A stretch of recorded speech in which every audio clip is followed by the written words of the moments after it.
જય શ્રી કૃષ્ણ, જય માં મોગલ, હર મહાદેવ. કેમ છો બધા? મજામાં જશો. અને ડાયરેક્ટ આજે હું તમને છે ને મારી વાડીએ ગૌશાળાએ દેખાણી, કેમ કે એનો રસ્તો ખરાબ હતો એટલે આપણે ઓછા આવતા. તો અત્યારમાં જો આપણી ગૌશાળાએ આવેલા છે મહેમાન વિજયભાઈ. કેવું લાગ્યું ભાઈ તમને મારી ગૌશાળા? ખૂબ આનંદ છે, ખૂબ આનંદ છે. કેમ નેચરલી પ્રકૃતિના ખોળે લાઈવ ગામમાં જતા હોય પણ આ અલગ ધામ છે જેનો લોકો ગામમાં ગૌશાળા હોય અલગ હા પણ ગૌશાળા હોય પણ સ્વાભાવિક છે ગામમાં એનો ઉપયોગ થતો હોય દૂધનો. અહીં એક આનંદ છે કે દરેક લોકો પ્રોડક્ટ મેળવી શકે. દરેક જે વસ્તુ બનતી હોય ગૌ આધારિત વસ્તુ કોઈ પણ પ્રોડક્ટ કહીએ આપણે વસ્તુ દરેક મેળવી શકે જોઈ શકે. આ બધું આજે આપણી ઘરે મહેમાન આવી ગયા છે હીરોનો પોડકાસ્ટ લેવા માટે. પોડકાસ્ટનું કામ છે શરૂ. જય શ્રી કૃષ્ણ ભાઈ. શ્રી કૃષ્ણ. ખૂબ આનંદ થયો. અને આજે આપણી ઘરે મહેમાન આવી ગયા છે અને આજે હિરલબેનનું પોડકાસ્ટ ચાલે છે એટલે અત્યારે જો એની સાબુ બનાવવાની તૈયારી ચાલે છે. જય શ્રી કૃષ્ણ હિરલબેન. જય શ્રી કૃષ્ણ. જો આજે આવે છે આપણી ઘરે મહેમાન. આપણે સ્ટ્રોક એ ખાલી થઈ ગયો હતો, એ લોકોને વિડીયો શૂટ થઈ જાય ને આપણે સ્ટ્રોક રેડી કરવાનો જ હતો કેમ કે તમને ખ્યાલ જ છે દીદીના મેરેજ છે તો આપણે હવે સ્ટ્રોક કરીએ રેડી કરી દઈએ. અને અત્યારમાં એવું થયું ને અમે એવું વિચાર્યું હતું કે આપણે 20 દિવસ માટે પ્રોડક્ટનું કામ બંધ રાખીએ પણ રેગ્યુલર કસ્ટમર હોય એ તો એમ જ કે બેન તમે મોકલી દો પહેલા પછી કે મેરેજનું જોજો. અને ભાઈ કેવું લાગ્યું અમારી ગૌશાળાએ જઈને તમને? અત્યાર સુધી ફક્ત જોતા સ્ક્રીન ઉપર સાબુ પણ ખરેખર કઈ રીતે બને શેમ્પૂ રૂબરૂ જોયું ને ઝેર મુક્ત રસાયણ મુક્ત અલગ ખોટી દવાઓથી મુક્ત કઈ રીતે બને પ્રોડક્ટ અલગ અલગ.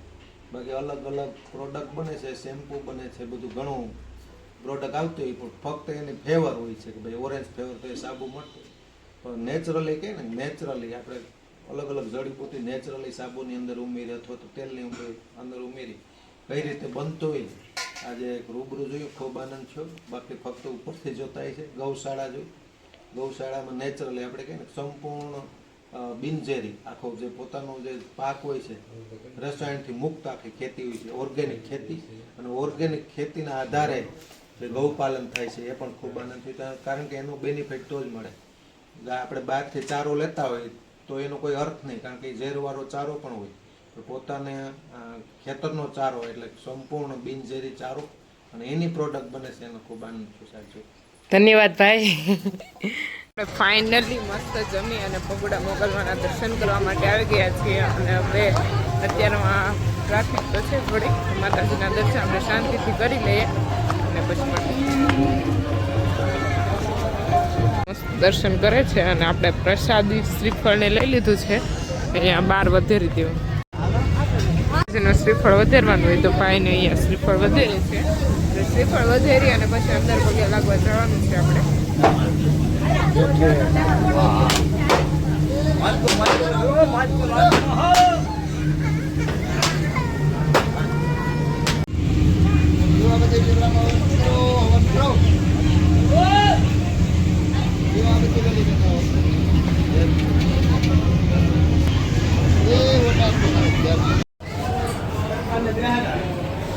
મસ્ત ચાંદલો કરી લીધો છે અને મને અહીંયાથી ચાંદલો કરવો બહુ ગમે, મારો ફેવરિટ છે. મોગલધામ આવું અને અહીંયા ચાંદલો ન કરો એવું બને જ નહીં. દર્શન કરવા માતાજીના સામે મંદિરે મસ્ત દર્શન થઈ ગયા છે અને હવે આપણે અહીંયા દર્શન કરવા માટે આવ્યા છીએ હવન કુંડે. જય મામો. અત્યારમાં માતાજીના દર્શન મસ્ત થઈ ગયા છે શાંતિથી અને હવે આપણે જઈએ છીએ. ક્યાં જાય હું તમને આગળ કહીશ કે હું ભાઈની સાથે ક્યારે ડિસિઝન બદલાઈ જાય કંઈ નક્કી ન હોય. અને ચાલો કન્ટિન્યુ રહેજો બ્લોગ વિડીયોની અંદર. ત્યાર બાદ હવે આપણે થોડુંક 1-2 વસ્તુ લેવાની છે જોઈએ આપણે ધ્યાનમાં આવશે તો લઈ લેશું.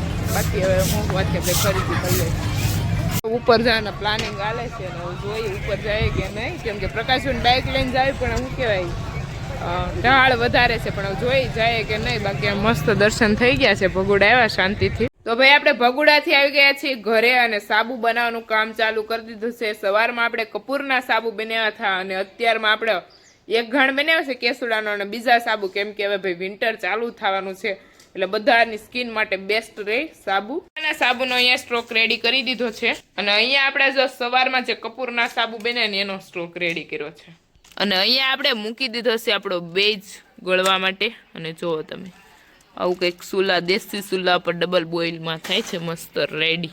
પૌ મોટી ફૂટ નિકાલ મોટી રેવા દેજો ઓકે બીજો ગ્લાસ પણ આમાં કઈ રીતે હોઈ શકે ગાઈસ હોઈ આ ગ્લાસ શકે. આખો ભર્યો અને આ બોટલ જ એટલે સુધી ભરી. મોટી હાવ આવું નો રેવા દેજો આમ જો કાનમાં નથી પહેર્યું કેવી લાગી વાહ મારી બુટ્ટી હીરો ચોરી ગઈ મેં આજે એક દિવસ મીનાક્ષીબેનની બુટ્ટી પહેરી એકચ્યુઅલીમાં મને બહુ ગમી છે તમારી બુટ્ટી એટલા માટે પણ તમને મળશે નહીં એકચ્યુઅલીમાં ગિફ્ટ આપી દો નાની બેન બિલકુલ નહીં અમાર ગિફ્ટના ધંધા નથી એટલી બધી મારી પાસે કમાણી નથી નકર તો આપી દે આપી દે ની હું કમાણી એટલી કમાઈશ ને એમ નહીં 20 ને આપે 30 એટલે હું હવે કે મોટા બેન પાસે માગો 20 તો ને આપે 30 આઈ એમ સોરી હું દ્વારકાધીશ નથી દ્વારકાધીશ તો દ્વારકાધીશ છે એની જગ્યાએ આપણે ના લઈ શકીએ એમ